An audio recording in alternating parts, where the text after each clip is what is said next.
And thanks for joining us here on Indivisible. I'm your host, John Stubbins. We are thrilled to have you with us, America. As you know, this is the show we put God, family, and country first, and we will always tell you the truth because that is what matters. We've got a fantastic guest tonight, and I'm really excited about it. Before we get there, we're going to just go quickly.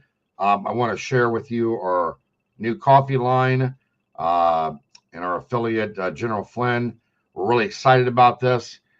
Make sure that you go to johnstubbins.com and you can try any of our 3 blends. They are fantastic. And for the coffee snob out there like me, I think you're really going to enjoy it. Here's a shot of General Flynn with John Ferguson, my other partner. By the way, folks, we are 100% veteran-owned and ran. So buy your coffee from us. It's better than Starbucks. Stop giving to these woke companies. Please, I'm begging you. Just stop doing it because you're just helping their causes and you're not helping ours and you're not helping save the country. So just do us a favor and get your coffee from us. We're going to take a quick commercial break. We'll be right back with Savannah Chrisley. Indivisible with John Stubbins is proud to support my friends Jim and Angela Holland and Set Apart Farms. Faith-led and family-driven, we're doing things a better way for veterans and their families. For all the ways to get involved, go to setapartfarms.org.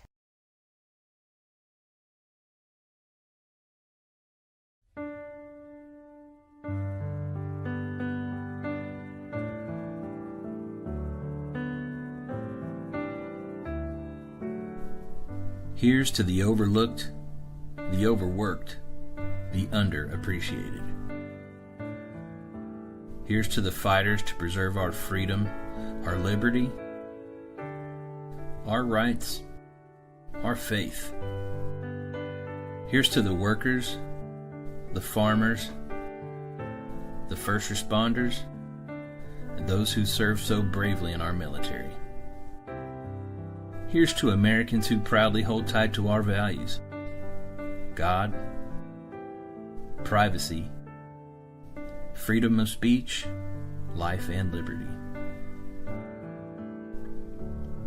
Here's to the patriots who love this country and everything it stands for, who should never be canceled for believing in America and the blessings of liberty. Finally, there's a bank for you, Old Glory Bank, named after the flag that represents the fabric of this great country and the people of Old Glory Nation, the engine of America.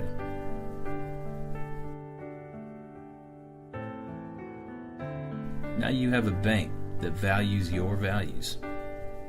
Now you have a bank that stands with you, no matter where you stand. Old Glory Bank. We stand with you. Member FDIC. Equal housing lender.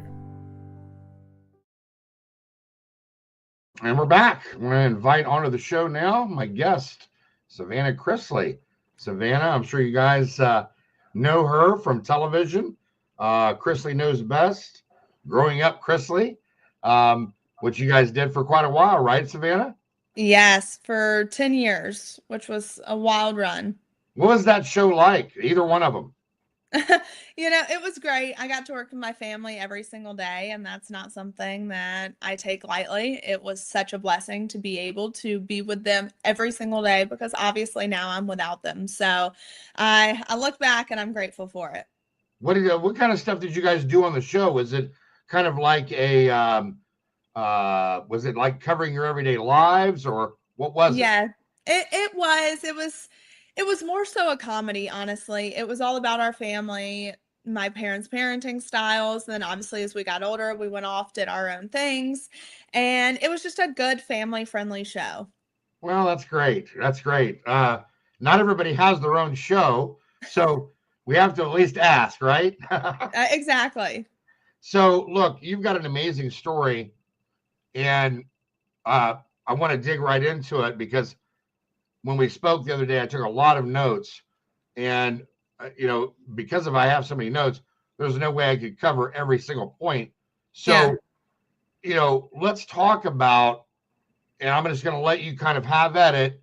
so the audience who doesn't know you, who doesn't know your family, can understand your story and your mom and your dad and what they're going through, what the family's going through, the pain that it's brought you guys, the consequences, what you're dealing with now, where you're going with the case. I'm just going to let you have at it, Savannah. For sure. Yeah, I think, our story is it's interesting to say the least. Back in, I would say 2012, my parents were under investigation with the Georgia Department of Revenue. It was a state tax case for tax fraud. And they ended up settling the case for, I think it was $60,000, something very minimal. There was no tax evasion that was happening. And then once the show got started, the feds ended up investigating them. And the state of Georgia was working with the feds, and it just became a cesspool of corruption at that point. And if it wasn't for us being on TV, this would have never been a case, because everyone in Fulton County, Georgia wouldn't have had a reason to make a name for themselves. And in 2019, they were a formal indictment did come down. So 7 years after the investigation started, a federal indictment came down. And I like to say, if the case was that strong, it wouldn't have taken 7 years to issue an indictment. So it was definitely interesting. And Georgia Department of Revenue, everyone there was so corrupt. There was an OIG investigation that happened due to our case.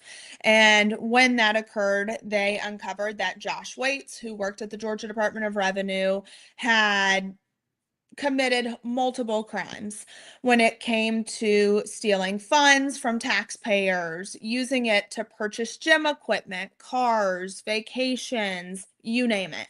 And then Josh Waits, obviously in our case, had huge Fourth Amendment violations. He actually went in and illegally seized a warehouse that he says all of this evidence came from, that was used at trial. And as you know, you cannot do that. You have to go through the proper channels and have a search warrant signed off on by a judge. He did not have that. And a magistrate judge ruled in our favor that none of that was allowed in at trial because it was obtained illegally. We don't know if it actually came from the warehouse, if it was planted, if it was manufactured. No one knew. And then when we got to trial in Fulton County with the youngest Black female judge appointed by Obama, she ruled that all of that evidence was allowed in. So we knew it from that point going forward that this was not going to turn out in our favor. The government also went after my mother because my dad would not enter into a plea deal. And that's what they do. They will go after family members to get you to fold. And my parents never did it because they said, we know what we're guilty of and we know what we're not. And at that point, we went to trial, and both my parents got a combined 19 years in federal prison. So my dad, 12 years, and my mom, 7, for what they allege is $17 million worth of fraud. That is what they do, Savannah. Mm-hmm. That is what they do all day, every day. And they do that because there's never any consequences for their behavior. No. As soon as you start holding them accountable and you start prosecuting, and even better yet, better still, just wiping the slate clean and getting rid of these organizations that attack specifically conservatives, Christians, veterans, law enforcement. You see the damage that they brought down, especially in these woke cities across America. And you see what, I mean, look at what Atlanta has become. Yeah, that Atlanta, Really? I grew up in Atlanta, and I hate to say that I have, because Atlanta, everything that's gone on with Fonnie Willis and just the U.S. Attorney's Office there is so corrupt. We had alleged Major Brady violations against the prosecutors, and the judge said, how dare you accuse federal prosecutors of such misconduct? And when that happened, they moved him, they took him out of the U.S. Attorney's Office, and now I believe he's working at the FDIC. And as a lawyer, you don't go and work at the FDIC because you want to. That's where you go for your career to die. Yeah. That's a good one. Yeah, like That's you right. you want to go off to private practice. This was our case was the biggest case of his career. He could have used our case to go off, work in private practice, and make a very good living for himself. But the government moved him so they didn't have to answer for his misconduct. Yeah, and he had Fourth Amendment violations as well, right? So the prosecutor and the investigator, two different people. Josh Waits was the investigator who had my father's face on a dartboard in his office. We uncovered text messages to where he was taking photos on furniture, mimicking that he was like my father.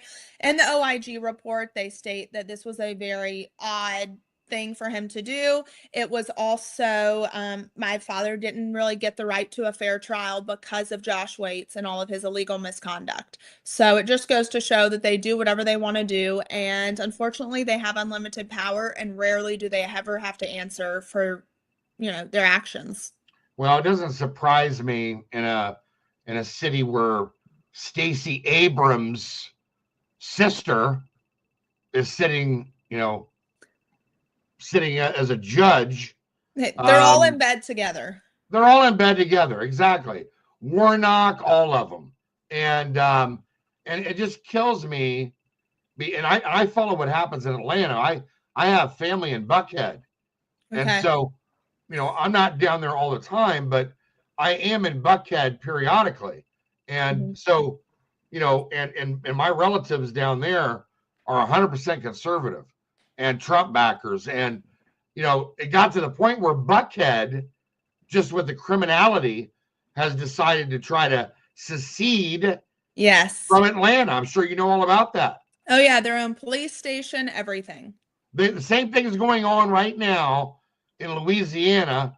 If you've been following Baton Rouge, where they broke off from Baton Rouge, have a brand new city, their own schools, police, hospitals, everything, because they were tired of the corruption by the woke left. Yeah. Without a doubt. Let me ask you this. I know that the amount that your dad was being held for, your mom being held for, that amount has changed. It went from 36 million down to 17 million. Yeah, that's government math for you. Right. How did that happen again? So they obviously indicted them on $36 million worth of fraud, which they love to put out to the public. That was kind of their headline. Reality TV stars, charged with $36 million worth of fraud. That was not accurate. Right now, obviously the circuits are split with intended loss versus actual loss. And the alleged crimes that the government refers to happened back 2008 and before. And so they went back a few days before statute of limitations were to expire. And that's when they charged them. And a lot of those banks went under. So they didn't have loan documents from these banks. All they had was my dad's former business partner's word that these things occurred, whom got full immunity from the government. And we were at trial, and the government went from 36 million down to 17 million within hours. And that just goes to show that they don't know what they're talking about. They just want something to stick. And then on appeal, the appellate court ruled that my mother, they couldn't find any evidence used to convict her in a certain amount of fraud. If they could find anything, it would be closer to a $4.7 million loan amount. But also what they didn't go into at trial is how much money was actually, first off, he filed for bankruptcy. So all of this was discharged. Right. And just like anyone else in 2008, the world was on fire. Everyone was throwing their loans back at banks that no one could afford to live. Fannie Mae, Freddie Mac, all of them, right? Exactly. And my father had contracts with Fannie Mae, Freddie Mac. So the world, like I said, was on fire. Everyone was struggling. And like any other developer real estate, really entrepreneur, he went under. He couldn't afford to live. He had no choice but to file bankruptcy. He went through bankruptcy court. There was never any allegations of bankruptcy fraud. It was eventually discharged. And so when you look at all of these things and then you go to trial and you see that they don't even have a bank loan, they also didn't go into the fact that these loans were collateralized by either other homes, furniture, items. So when you default on those loans, it's already collateralized by something else of value. So the banks are getting their money back. And that's been our argument the whole time with them, is how much money are you saying was actually lost? Because first off, he filed for bankruptcy, so that got rid of it. But it's an absolute disaster, and the IRS definitely has an extreme amount of overreach, and they have too much. They just have too much power. They do, and it has to be taken away. And we'll get to that in the next segment. We're going to take a quick commercial break. We'll be right back with Savannah Chrisley.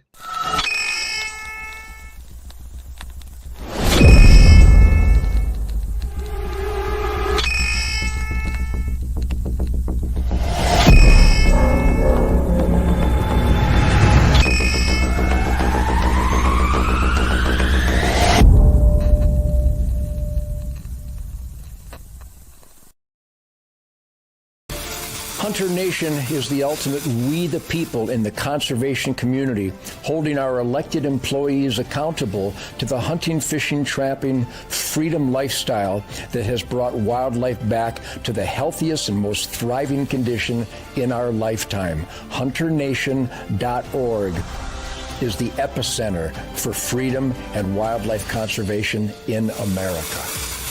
I am Hunter Nation. And we're back. Savannah, there's an FBI agent here involved. I was just looking over my notes here. Didn't authenticate any of the emails that were made up as evidence. Mark Braddock, is that right? Yeah, so Mark Braddock is my dad's former business partner who got full immunity from the government.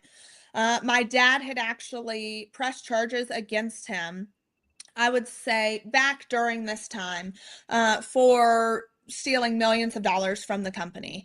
And when my father did this, Mark obviously had to cover his own tail, and he ended up going to the feds, trying to get them to prosecute my father. And then once the show took off, the feds circled back around to him, gave him full blanket immunity, which never happens in what they're alleging to be $36 million worth of fraud. You know, they may come to you and say, hey, you work with us, we'll give you a lighter sentence, we'll do X, Y, and Z. But no, they said you will not be convicted or tried for any crimes you admit to us. That's crazy. And yeah, it was absolutely insane. So he got on the stand and said, I forged their signatures to documents. I was in their emails. I was in their servers. He had a laptop in the basement of our home recording every single phone conversation.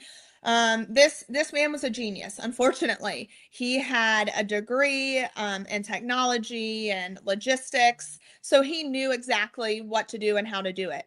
And so Mark Braddock gave the government all this so-called evidence. And when the FBI agent was on the stand, our lawyers questioned him and said, what steps did you take to authenticate this evidence? And the FBI agent looked at him and was like, what are you asking me? And our lawyer said, you've got Quantico at your fingertips. What steps have you taken to authenticate that these emails are exactly what you say they are, and they came from my client, and that they haven't been altered, they haven't been tampered with, and they haven't been made up? And the FBI agent proceeded to say, I haven't. So the reason that the FBI did not have any of this evidence authenticated is because they knew it wasn't going to tell the story that they needed to be told. No narrative that matches their narrative. Exactly. At the time of the trial, all the taxes were paid, right? Yes. At time of trial, all the taxes were paid. There was actually $500,000 sitting in an account at the IRS that had just never been credited to my parents' Social Security numbers. That's just, how much are we talking about here? I mean, they have paid millions of dollars in taxes. I know that for myself. Even when they left for prison, I sold their personal home. And I'm a licensed real estate agent here in Nashville, Tennessee. I Right. do that as a living. I have multiple jobs. And I went to sell their home, and the government, the IRS, everyone stepped in and tried to take my 3% commission. And this is not a for sale by owner situation. I'm a single Oh. mother now trying to provide. And I had to get lawyers involved to actually fight the government for my commission. Wow. And I had to end up settling with the government. I had to give them a percentage of my commission for them to sign off on the sale of the home. And they threatened me and said that if I did not agree to their terms, then they would force the sale of this home through certain laws. And I had no choice but to obviously, go back and forth and settle with them. And that's a huge thing. And when that home sold, that went to pay 2023 taxes. So that's where, at time of trial, taxes had been paid. All the taxes had been paid. And for a certain period of time, obviously he was in bankruptcy, so everything's put on hold.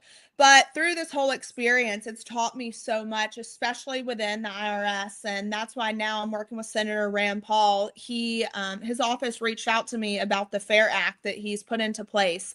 And this is to protect against civil asset forfeiture laws and to protect our citizens from your assets being seized. In our case, before my parents were ever even convicted, the government went and seized a warehouse that had $3 million worth of goods in it. And they And were destroyed it. Yes, and destroyed all of those items. And now we're out $3 million worth of goods. So it should really scare the American people that it can happen to anyone. And when the government wants you, they want you, and they'll do whatever they have to do in order to get what they want. Absolutely.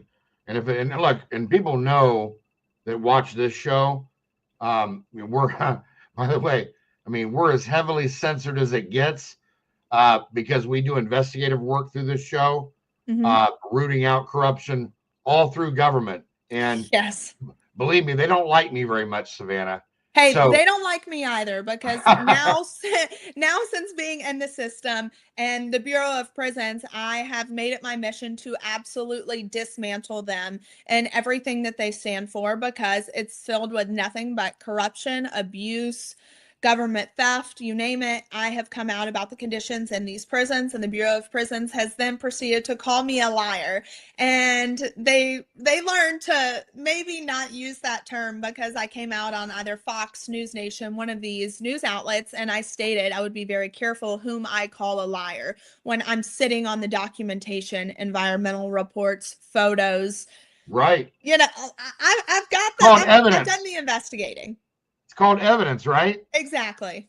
Yeah, and look, it's amazing because, and I love how God works, because he designs the plan and the road work and how we get there. It was fascinating that I ran into you in Wisconsin, having never met you before, and then after hearing about your story, and it's Quantico, we need to come together and work together, because there's a lot of things that I can see we're simpatico on. But look, if it isn't people like us behind the scenes getting the job done, yes, then the American people are just going to continue to suffer, because no one is fighting for them out here. And that's the thing, is you don't realize until it happens to you, unfortunately, how it truly does affect people. And now, thank goodness for CPAC and the Schlapp family. They brought me on board to be a fellow advisor for criminal justice reform. And during that process, I have seen just the miscarriage of injustices, and just seeing, it's so heartbreaking to see how these men and women are treated who are incarcerated, and these family members that either just don't have the resources or don't have the reach that I have, that are reaching out to me begging for help. Well, see, and that's the key. And thank God for Matt and Mercedes. We just had them on the show about a month ago. But that's exactly right, Savannah. People don't understand. I'm a veteran. Okay, I'm a military veteran, a proud military veteran, and we work with Ted Nugent and Keith Mark and Don Jr. over at Hunter Nation and the Hunt Channel. We had to move. I mean, think about this. It got so bad with the censorship, the shadow banning, everything they were doing to demonetize us, that we had to move our show to Hunter Nation. Think about that. Yeah. Right? And we still have our loyal following, but we had to move our whole apparatus because they wanted to shut us down. And the reason they wanted to shut us down is because we're always over the target. Yeah. Always. And we don't lie to our listeners. When I go out in public, I want to be able to walk up to somebody and hold my head high, knowing that we tell the truth. Yeah. And we stand by that. Yeah. And that means something. So without a doubt. And look, the other part of this is that you mentioned it. You hit the nail on the head. Not everybody out there, when they get destroyed by the government, most people can't recover from that. No. Your family's, even though your mom and dad are still in jail, you're fighting. You've recovered to a certain extent. Well, I could have laid down and taken what came to me. And Same here. That's not who I am. I am a fighter, and it's been a struggle every single day to now be a parent to 2 children and to fight for justice while trying to put a roof over their head and provide. Kudos to you for that. Thank you. It's a very challenging thing, but also I go by the saying, when you know better, you do better. And I have seen it's heartbreaking to see how corrupt our government is and the amount of families that they destroy. So if my story can save one family, then it makes it all worth it. Well, the key, like I said, the key is people of our ilk coming together to fight, because we can do so much better when we band together with our resources, our strength, our knowledge, our contacts. So, and by the way, again, kudos for what you're doing for those 2 kids. Because believe me, they need you, and we need you. We need you to keep fighting. I look forward to working with you. I'm excited. I am excited, and just keep fighting. Keep your head up. Obviously, we're going to have you back to talk about any updates that are coming along. I'm going to be getting with Matt and Mercedes very soon about what we're going to do for the program at CPAC. I'm hoping to do something big over there with you guys. So I'm real excited. But look, you're I'll put it to you this way. I have a little club called the Smash Mouth Brawlers. It's an old football deal, okay? But you're a Smash Mouth Brawler, a scrapper. I'll take it. I love it. Folks, we've been scrolling Savannah's info at the bottom of the screen the whole show. You can reach her on X _ it's Savannah _ YouTube, her show Unlocked with Savannah, and obviously on Instagram at Savannah Chrisley. Savannah, it's been great having you, my friend. Thank you. I'll be in touch with you on these investigations. Sure. Let's hook up. Thank you so much. God bless you. You We're going to too. take a quick commercial break. And when we get back, we'll talk about the next battle. We'll be right back, folks. We've tried so many of Mike's products at MyPillow. Whether it's the Giza Dream Sheets, the MyPillow mattress topper, or whether it's the MyPillow towel sets. Me and my family here at Indivisible, we've tried all of Mike's great products, and we just love them. My mom loves her robe. Mark loves the big dog bed for Shakespeare. And my favorite, the moccasins, which are really great for my feet. Save up to 66% off for MyPillow products for you and your family. Go to MyPillow.com and enter the promo code INDIVISIBLE for my show. Or call 1-800-716-4639 and give them the promo code INDIVISIBLE for my show. You're going to love it. Great show tonight, folks. We're running over just a few minutes or by a minute or so. God bless you. God bless your families. And God bless America. We will see you